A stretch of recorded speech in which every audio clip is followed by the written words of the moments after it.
So let's talk briefly about fasting. I'm actually a fan of fasting and intermittent fasting, and I hope that this is a very neutral subject because it doesn't matter if you're vegan or carnivore or paleo or whatever diet you're following. Everybody can implement fasting regardless of whatever diet you're on. Um, there's a few different ways to do this, and I will briefly jump into some of my experiences. So let's go off with the most extreme part of this and talk about full fasting. So I've done 10-day fasts, I've done 14-day fasts. Uh, what I'll say is that after day three, day four, it gets really easy. I have no idea why it feels so easy. Well, I shouldn't say I have no idea. I have a few ideas why it feels so easy. But that first couple days is really hard. So if any of you out there decide you want to commit to a long fast, like a 10-day fast, 14-day fast, just know that it gets easier the longer you go. So by the time you're at like 5, 6 days, you aren't even thinking about food anymore. Now, the reason for that, very briefly, is actually that your ghrelin level, ghrelin is a hormone that you release that causes you to be hungry. Your ghrelin level actually will drop. So initially your ghrelin level goes up, up, up, up, up, and then around day three or day four, somewhere between like 72 hours and I can't remember what their other cutoff was. I feel it was like it wasn't nice like 96. It was like 98 or something like that. Your ghrelin level will drop, um, and so when you look at that, that only makes sense then. So now your ghrelin level decreases. Now you don't feel as hungry. The other thing that's going on there is your blood glucose will go down, and you will start to produce more ketones. And of course, your beta hydroxybutyrate level will go up, and beta hydroxybutyrate actually has an anoretic effect, like anorexigenic, I think is the proper term for it. Basically, it suppresses your appetite. So the higher that BHB level goes, the more appetite suppression you get. So that's probably what's going on there, which explains why it gets easier the longer you go. Um, I don't advocate dry fasting. So by all means, drink as much water as you want, and that that definitely I don't like the idea of dry fasting. I don't think that's healthy. Don't get me wrong, you could probably do a 24-hour dry fast, but for anything long, I don't think that that's a smart idea. There's too much risk of kidney damage and we don't need to get into that, but basically, when they do water deprivation studies in a hospital, like they check you repeatedly. So, like, you should not even consider doing that without medical supervision. In fact, actually, even for a long-term fast, you should probably see your doctor and get blood work done. That's what I did. I let my doctor know I was going to be doing a 14-day fast, and we ran blood work every 3 days, including the 15th day. We ran blood work once I started eating again to make sure there wasn't any kind of weird shift in potassium and sodium, checking my electrolyte levels. So that's the most extreme example. Okay, coming back. Other things I've done. I used to do a 3-day fast monthly. So once a month I would just do a 3-day fast. And I usually would start at like Friday night, go all Saturday without eating, go all Sunday without eating, and then most of Monday without eating. So it would end up being 3 days of fasting as far as the actual time duration, and that worked. Um, I liked it. I think that a 3-day fast is an easy thing to do. You're definitely very hungry. It's actually harder to do than the long fast because right around that 3-day mark where suddenly, oh, it's easy, well, now you're going to start eating again. Um, so as far as that one's concerned, I actually find that one mentally to be harder than doing the long fast.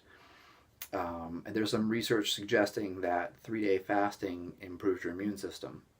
So that was the reason why I did that one. For a while there, I would do a weekly 1-day fast, and actually I found that to be really effective for recovery. So here's what I would do. So Sunday was my rest day, and I would eat, I don't know, at the time I was doing a zone diet.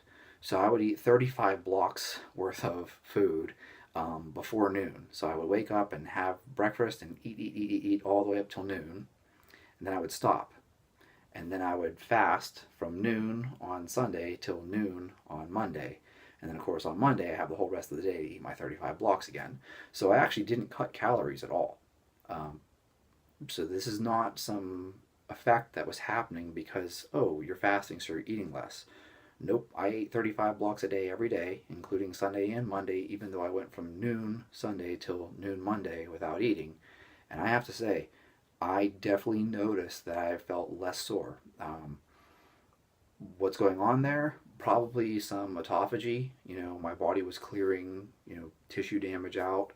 Um, Certainly drank plenty of water, but Sunday was my rest day, and for a long time I didn't do the fasting, and I just rested on Sundays, and I would still be a little sore on Monday, but when I implemented the fast, I definitely was way less sore. Um, I don't have anything incredible to say about body composition because calories were the same, so it's not like I suddenly had shredded 6-pack abs or something. But I definitely was less sore.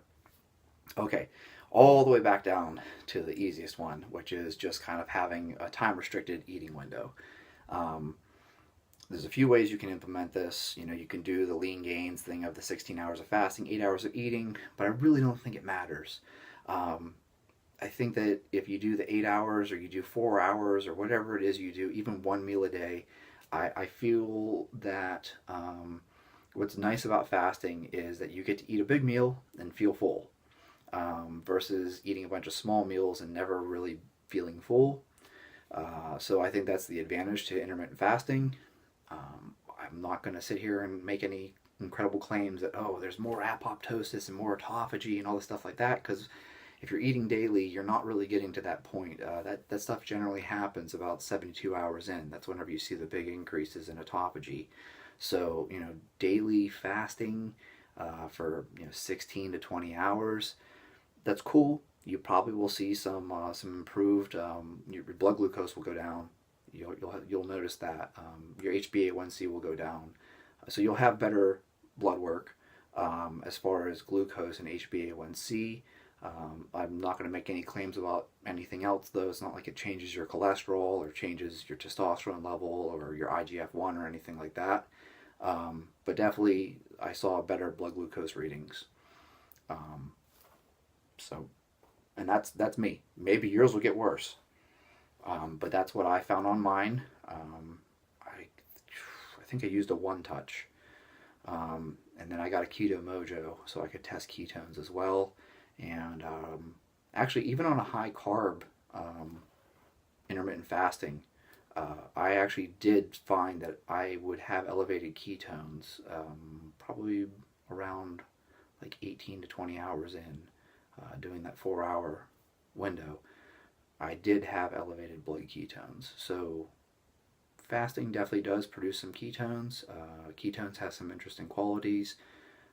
Beta hydroxybutyrate actually is an HDAC inhibitor, and it appears to also increase heat shock proteins. So you may actually find that there's some muscle preservation properties that happen with that, even on a high carb diet if you're doing the time restricted eating and you're fasting for 18 to 20 hours. So there's a couple cool things there. And also the other big thing, as I noted in my video where I talked about the carnivore diet, it gets rid of mindless eating. You don't sit down and snack. You don't just randomly grab a handful of M&Ms because you're fasting. So you don't eat at all. And I find that that's actually a great way to change people's behaviors too. If you're a chronic snacker and now you implement intermittent fasting or you take something extreme like one meal a day, it will definitely change your behaviors. You will stop snacking and it will break that habit. So that's a brief overview, and I tried to avoid getting too nerdy into the science stuff of the much longer fasts. If you guys are interested in that, though, PubMed actually is a great resource, and a lot of those papers are free full text, so you can certainly find plenty of research on longer fasts and the effects that they have on the body. That stuff is pretty intriguing. I don't feel that the research is quite extensive enough at this point to make any solid conclusions. I know there are people speculating, oh, it can prevent cancer, um, it can improve longevity, but I don't buy that. I'm not completely convinced. Especially when you look at the rodent studies, they have much shorter lifespans than we do. Uh, I'm a little skeptical of whether or not that research actually translates to humans. And no one's really done a massive study on humans to give us any data to tell us, oh, yes, it does extend your telomeres. So that should cover it. That's what I have. Anything beyond that would be speculation. So if you guys are interested in fasting and stuff like that, post below. Comment, let me know what kind of fasting window do you use and how do you feel on it.